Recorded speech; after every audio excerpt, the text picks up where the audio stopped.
Okay, today I'll be showing you how to shade some basic forms. We're going to start off easy with a cylinder. And what I have to shade with is a 2B pencil. If you would like a softer lead, you can use a 4B.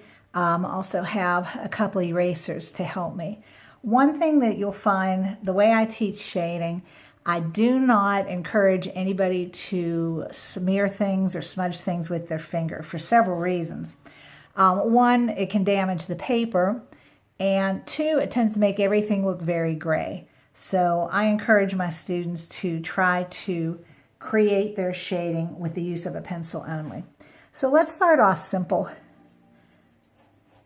I'm just going to go ahead and sketch in a cylinder here. You don't need a ruler, just draw two parallel lines. And I'm going to draw my cylinders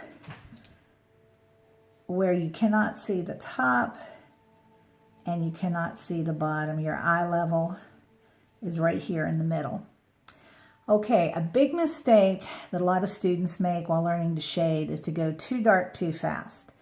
Even before you decide where the light's coming from, what I encourage them to do is move their pencil from top to bottom and just put a very, very light value in there, one you can barely see.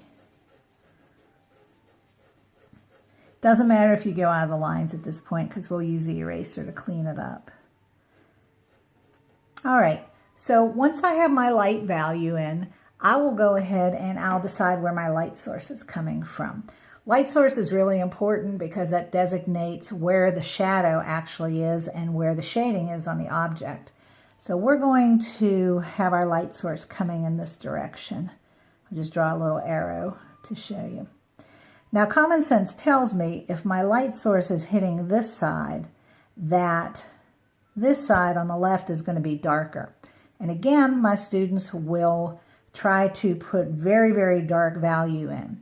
I find that it's a lot easier to create a gradual shadow if you build up layers of value and layers of shading rather than go too dark too fast. So I go back to the dark side and I put more shading on top of the shading that's already there. I'm not pressing very hard, but I'm building up layers and layers. Now, the one thing I do not want is a line that shows me where the value starts and stops. Because this is a round object and I want it to look round, my shading has to be gradual. So what I do about halfway through, I start to lighten up and kind of fade into the already existing value. I'll show you that again. Shading here, going up and down. But when I start to get to the center of my cylinder, I'm just very lightly letting up on the pencil. Now this takes a little practice. One of my friends that I used to teach with told me that you should spend a good 10 minutes on every form. I don't know if you necessarily need that much, but you cannot rush through it and have it look realistic. As I'm talking, I'm going back and I'm building up more value on the side. And I try to go up and down each time. Sometimes I'll do a little smaller strokes, but I'm keeping them blended. And I'm just going to go back here and darken this each time. And now you're starting to see around this here.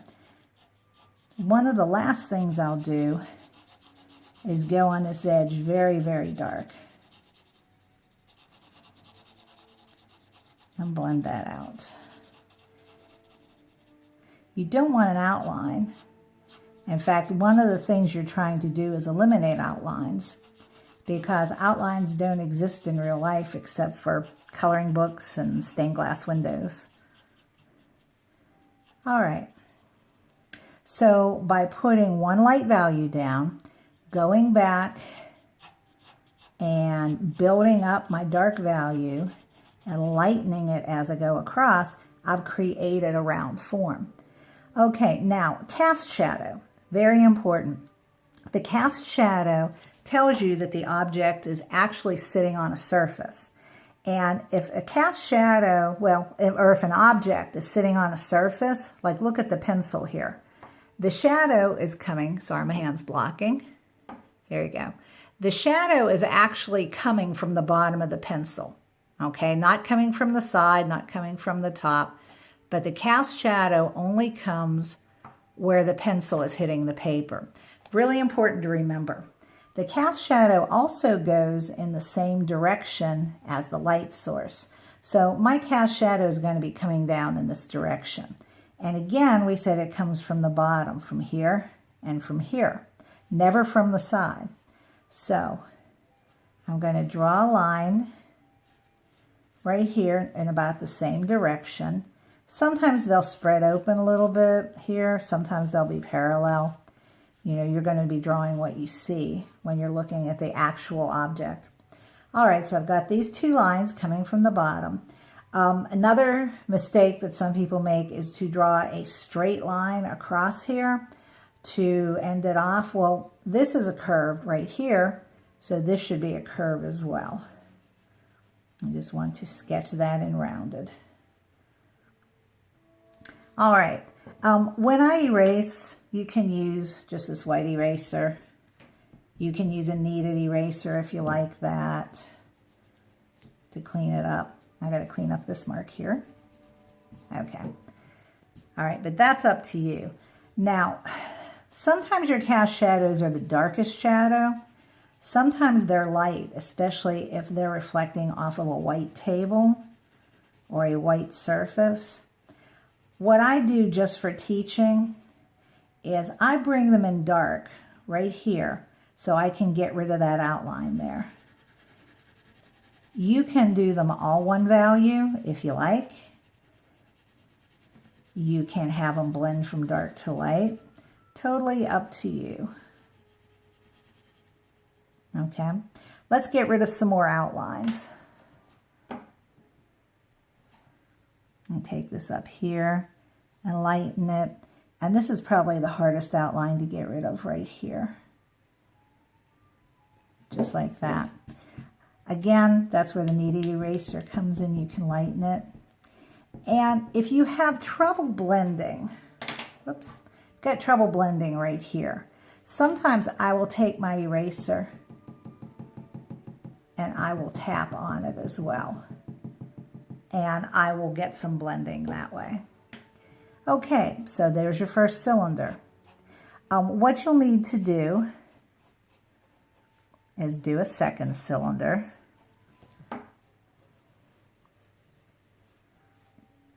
And we're going to go ahead and we're going to make the light source coming from the other direction. Okay. Now, same thing applies. First thing I do, very light value, moving up and down. Notice too, I'm not holding my pencil like I'm writing. If I do that, it's hard to go up and down. I have to move my whole arm. I hold it near the end. Like that. Okay, so back to common sense. My light source is over here, so my dark value this time is going to be on the right side. So again, I'm not going too dark too fast. I'm going to lightly build up a little bit of shading, build up some value. Go a little darker. Build up some more.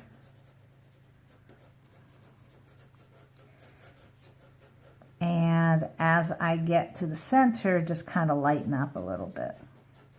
One thing that you don't want to do, you don't want to shade across. If you're shading straight across, the object loses its roundness and you're just going to flatten it. So I find the best way when I have to shade a cylinder, I go straight up and down.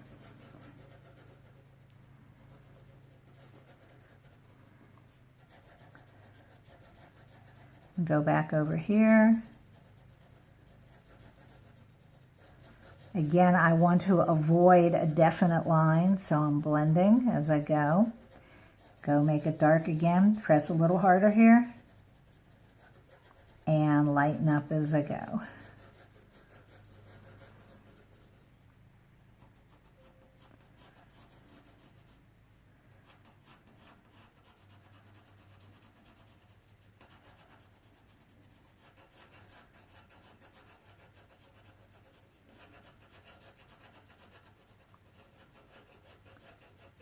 Okay, work on some blending. Use my eraser again. And I'm going to go darker over here, just to give it more of a finished look. Now, occasionally you'll come across a cylinder that's got a shadow that comes down in this direction, and that's fine too. Let me show you how you do that. Just when you're shading, you're still shading up and down, but you're not going all the way to the top. And that's all right too. You have to draw what you see.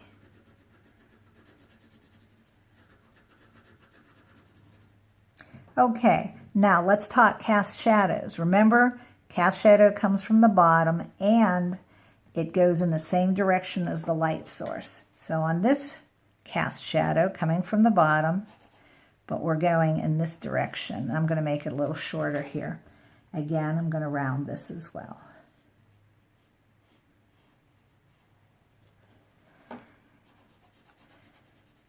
And again, cast shadows are going to come in all different values, some really dark, some really light, just for learning purposes and to get rid of this bottom outline. I'm going to go ahead and shade it darker here. And I'm going to let mine lighten out as I go to the edge. And again, you can put it all in one value if you like. All right, take my eraser and clean it up. Sorry about the shadows there from my hand. Okay.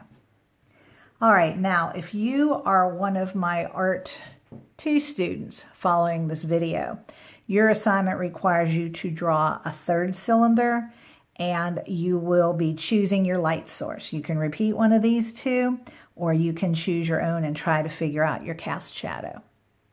Okay, next part. Let's talk about cones because they're very similar to cylinders. If you sketch a cone, okay, and I like to use a center guideline for mine to make it even. I typically will put my ellipse in, or in this case, half an ellipse. Put my center guideline in and bring it like that so that I know it's even here and here. My Art 2 students learned how to do this way back at the beginning of the year. So since this is April now, it probably seems like a long time ago. Okay, I'm going to go ahead while I'm here and just go ahead and put that second cone in.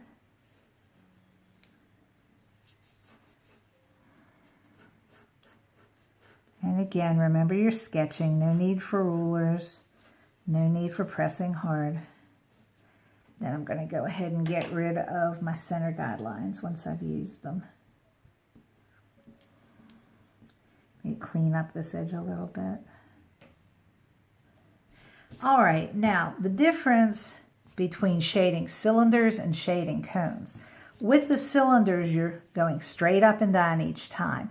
Not with the cone, and this is really, really important. I'll go ahead and sketch it down here.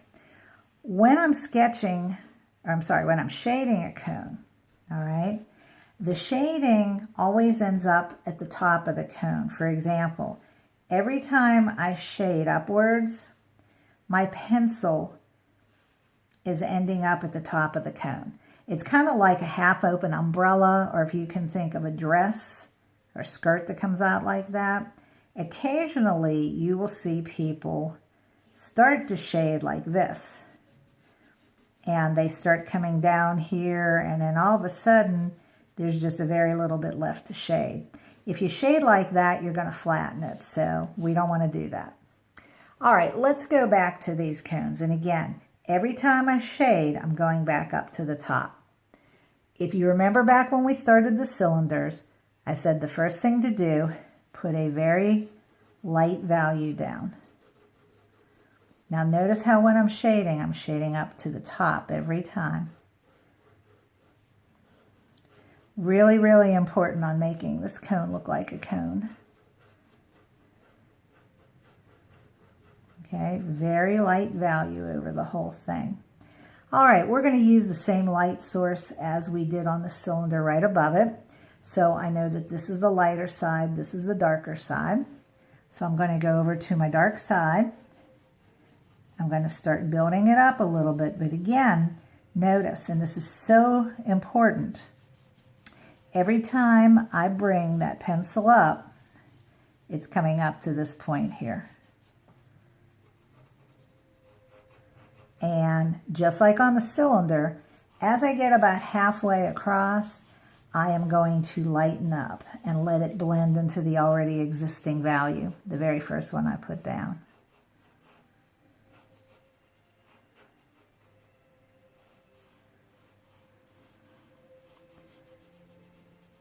Again, every pencil stroke goes up to the top.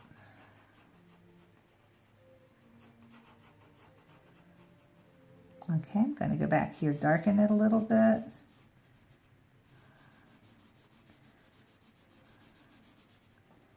And it's important that you look at what you're doing and evaluate. For example, I don't like this little area right here. I feel like it should be lighter there. So I'm going to go ahead and lighten that up a little bit with the eraser. The nice thing about pencil is if you go too dark, you can usually lighten it up with your eraser a little bit. I'm also going to lighten this outline a little bit. And again, sometimes I just dot it on there. All right, let me go back, darken this just a little bit. But again, you're going to start to see the roundness that you did on here. All right, cast shadow, again, comes from the bottom. Goes in the same direction of my light source. The only difference with this cast shadow is that these two lines will come together.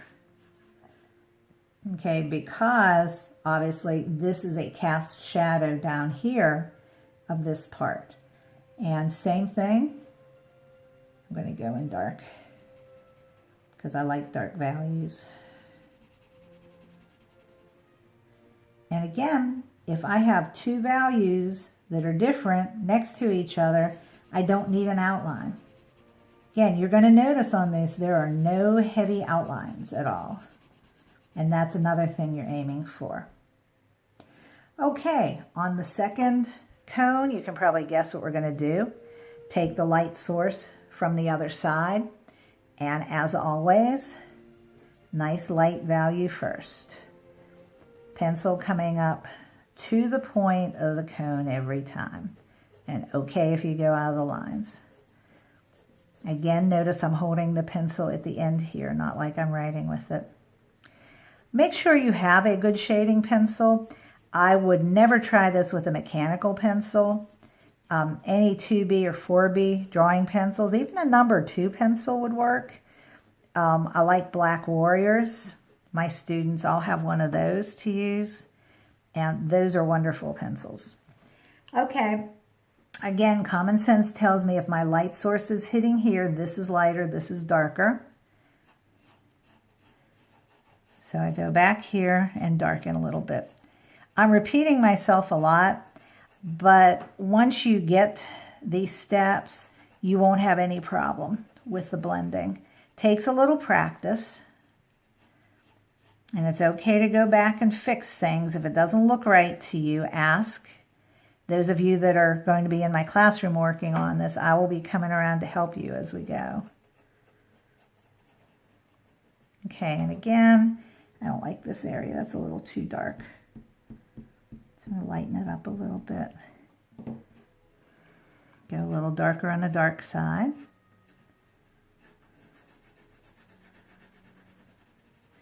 Now, I showed you on this top one, this little curve that might happen sometime when you're shading. You might see that curve. And it's the same thing with a cone. But notice I'm still going up in the direction of that point when I shade.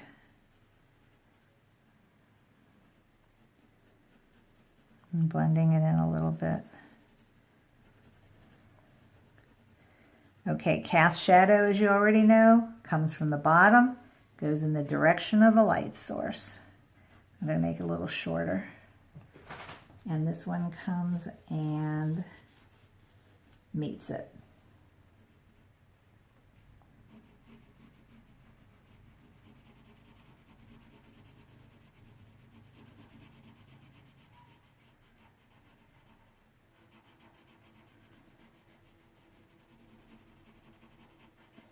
All right, so there are the steps to shading cylinders and shading cones. If you are in my art class and you are working on this assignment in class, remember you need to add another cylinder and another cone, mark your light source wherever you want it, and shade it accordingly.